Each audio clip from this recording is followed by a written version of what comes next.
नमस्कार मित्रांनो, मी गणेश वानकर. इग्नाइट अकॅडमीच्या या व्हिडिओमध्ये मी तुम्हा सर्वांचे स्वागत करतो. असिस्टंट कमिशनर या पदासाठी जाहिरात आलेले ऑनलाईन फॉर्म भरणं सुरू झालेले. ऑनलाईन फॉर्म भरताना विद्यार्थ्यांच्या मनात MSCIT प्रमाणपत्र संदर्भात बरेच प्रश्न आहेत. उदाहरणार्थ मागच्या काही व्हिडिओज मध्ये जबरदस्त प्रश्न आलेले होते की सर MSCIT बाबत मी नो केलेला आहे, माझा फॉर्म रिजेक्ट होईल का, MSCIT बद्दल प्लीज सांगा, MSCIT सर्टिफिकेट नाही, फॉर्म भरता येईल का, असे अनेक प्रश्न जे आहेत तर ते आलेले होते. आणि याच प्रश्नांचं उत्तर तुम्हाला आजच्या या व्हिडिओ मिळणार आहे विथ प्रूफ.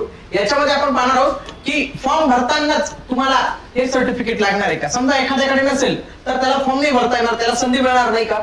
त्याच्यानंतर नो केले आहे आणि फॉर्म रिजेक्ट होईल का. अनेक विद्यार्थ्यांचं काय म्हणणे, सर मी नो करून टाकल्यावर फॉर्म भरून टाकला, माझा रिजेक्ट होईल का. काहींचं काय म्हणणे, सर मी यस करून टाकतो आणि पुढच्या महिन्यात मी नवीन काढून घेतो MSCIT किंवा माझं येऊन लागेल आणि मग चालेल का. तर असे अनेक प्रश्न तुमच्या मनात असतील तर त्यासाठी हा व्हिडिओ आहे. तुमचे काही मित्र वगैरे असतील त्यांना देखील हा तुम्ही व्हिडिओ शेअर करू शकतात. सोबत याची आपण लाईव्ह स्वरूपाची बॅच मित्रांनो आपण सुरू केलेली आहे. याच्यामध्ये तुम्हाला आपले सर्व जे 10 कायदे नियम योजना आहेत तर त्या सर्वच्या सर्व तुम्हाला याच्यात जे आहे लाईव्ह स्वरूपात पाहायला मिळणार आहे. सोबत जे 40 प्रश्न 80 गुण हा जबरदस्त कंटेंट आहे तो पण तुम्हाला संपूर्ण रेकॉर्डेड फॉर्मॅट मध्ये. याच्यामध्ये महाराष्ट्रातील तुम्हाला सर्वोत्कृष्ट फॅकल्टी तुम्हाला इथे उपलब्ध होणार आहे. सर्व नवीन अभ्यासक्रम तुमचा कव्हर केला जाणार आहे. आणि याच्यामध्ये बॅच परचेस करताना GM10 नावाचा कोड यूज केला तर या बॅचच्या फीजवर आणखी तुम्हाला 10% ऑफ मिळणार आहे. आजच इग्नाइट अकॅडमीचं ऍप्लिकेशन डाउनलोड करा किंवा हा नंबर आहे याला कॉल करून देखील अधिक माहिती घेऊ शकतात.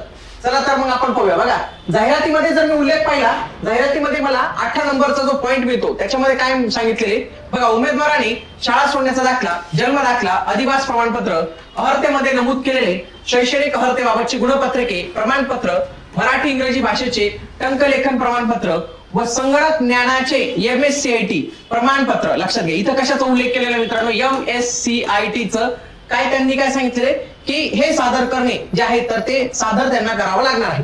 याच्या मूळ प्रती, संचांकित प्रती म्हणजे जेरॉक्स हे सगळं सादर करावं लागणार आहे. पहिलं म्हणजे शासनाला तुमच्या MSCIT प्रमाणपत्राची गरज आहे का, तर यस.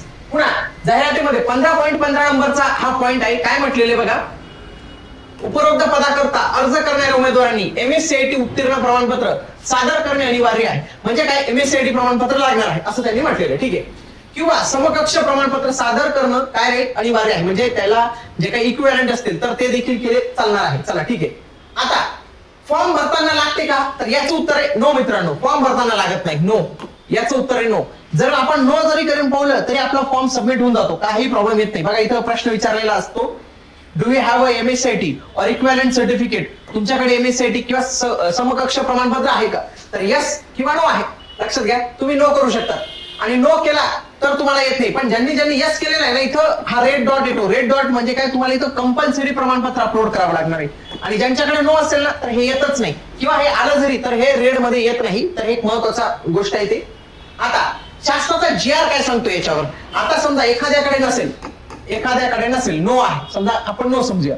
पण शासनाचा 19 मार्च 2003 चा GR आहे मित्रांनो. बघा, सामान्य प्रशासन विभाग यांचा GR आहे. काय म्हटलेलं आहे, नव्याने नियुक्त होणाऱ्या गट ब क, आपलं कशामध्ये येतं, गट ब मध्ये पद आहे, मधील शासकीय अधिकारी कर्मचाऱ्यांसाठी संगणक ज्ञान विषयक नियुक्तीपूर्वी अर्हतेची अट शिथिल करण्याबाबत इथं काय केलेले, MSCITची अट सूट देण्यात आलेली. याच्यामध्ये काय सांगण्यात आलेले की कर्मचाऱ्यांना त्यांच्या नियुक्तीच्या दिनांकापासून 2 वर्षाच्या आत MSCIT प्रमाणपत्र किंवा संगणक अर्हता प्राप्त करणे अनिवार्य असणार आहे. म्हणजे जरी आता तुमच्याकडे फॉर्म नसेल, समजा तुमच्याकडे MSCIT नाही, तुम्ही नो केलं, पण तुमची ज्यावेळी निवड होईल त्यावेळी 2 वर्षाच्या आत तुम्हाला काढावं लागणार आहे. त्याच्यानंतर काही म्हणतील की सर मी यस करतो आणि नंतर काढतो. तसं करू नका मित्रांनो. जर तुमच्याकडे नसेल तर नोच करा आणि नंतर तुम्ही काढून टाका. जेव्हा जॉईनिंग कराल तेव्हा सांगा की तेव्हा माझ्याकडे नव्हतं पण आता माझ्याकडे आलेलं आहे. ही एक गोष्ट महत्वाची आहे. ओके, हे महत्वाचं ठेवा. म्हणजे ज्यांच्याकडे आता नाही ते देखील फॉर्म भरू शकतात, त्यांना कुठल्याही पद्धतीची अडचण येणार नाही. तुम्ही आता फॉर्म भरून टाका आणि फॉर्म भरल्यानंतर तुम्ही तुमच्या अभ्यासाला जे आहे तर ते लागून जा. आणि तुम्हाला वाटत असेल की मला इग्नाइट अकॅडमी सोबतच तयारी करायची, कारण की जागा फार कमी आहेत आणि या जागांमध्ये चांगले जास्तीत जास्त गुण घ्यायचे, तर त्यासाठी ही बॅच तुम्हाला एकदम फुल अँड फायनल जे आहे तर ती बॅच असणार आहे. इग्नाइट अकॅडमीचं ऍप्लिकेशन डाउनलोड करून घ्या आणि फेब्रुवारी पासून आपले लाईव्ह लेक्चर सुरू होत आहे, म्हणून ते लाईव्ह लेक्चर्स मिस नका करू. त्याच्यामध्ये तुम्ही तुमचे लाईव्ह डाऊट्स वगैरे आहेत तर सगळ्या काही विचारू शकतात. ओके, तर आजच ही बॅच तुम्ही जॉईन करू शकता. त्यासोबत या मनपाच्या संदर्भात अनेक व्हिडिओ आपण बनवलेले आहेत मनपाच्या असिस्टंट कमिशनरची. बघा, मनपा कायदा 1949 याची डायरेक्ट ओळख कायद्यांची एक सिरीज पण सुरू आहे. त्याच्यानंतर सिलेबस डिकोडिंग सगळ्यांचं झालेलं आहे बघा. इंग्लिश विषय झालेले, मराठी झालेले, जीके जीएस रिझनिंग सगळे विषय झालेले आहेत. सोबत तुमच्यासाठी इन्फॉर्मेटिव्ह म्हणजे महिलांसाठी ही सेफ पोस्ट आहे का, त्याच्यानंतर कामाचे स्वरूप काय असते, प्रमोशन कसे होते, इन हँड सॅलरी किती मिळते, या सगळ्या काही गोष्टी तुम्हाला आपल्या या व्हिडिओमध्ये म्हणजे आपल्या मागील सर्व काही व्हिडिओमध्ये तुमच्यासाठी उपलब्ध करून दिलेले आहेत. म्हणून तुम्ही ते व्हिडिओ देखील पाहू शकता.